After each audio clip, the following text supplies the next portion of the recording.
Pemirsa, untuk ngemolehan hasil pertanian sane ageng, para petani mangda nabdabin becek ring pertanian ipun melarapan antuk ngawi gunayang teknologi pertanian.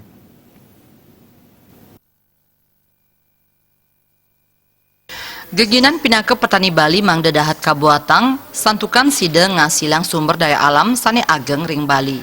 Petani mangda side nabdabin becik melarapan antuk ngawi gunayang panglimak teknologi pertanian, sekadit sane kemargiang oleh silih tunggil petani cuk Made Arnaje.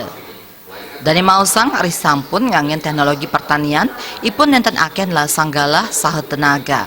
Minakadi ring pemargin teknik penyiraman ring lahan cuk, sampun kuantu antuk ngawi gunayang alat semprot. Pemargin punika kejantenang Presiden Incapang miwah ngebecikang hasil pertanian ipun.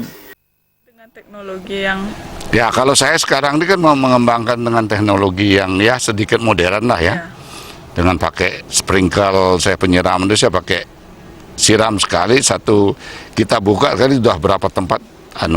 Untuk kemudahannya seperti apa Pak? Maksudnya lebih efektif ya Pak? Oh ya, lebih efektif. Pertama lebih efektif, kedua lebih murah biaya, hemat waktu. Ya. Nah, untuk menjadi petani kreatif yang bisa memadukan teknologi ini sulit nggak Pak?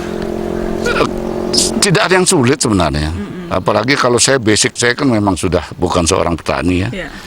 Ya, karena awalnya memang karena hobi, kemudian ya hobi itu kan nggak bisa kita seumur hidup pakai hobi kan. Jadi kita mesti berpikir juga secara ekonomisnya kan. Iya, betul. Ya bagaimana kita memelihara tanaman ini bisa menghasilkan, ya hobi kita tetap jalan. Gitu. Yening sampun ngamuliang hasil sane becik mejanten sidang icen pengarge sane mal. Desak Aryani, Bali TV.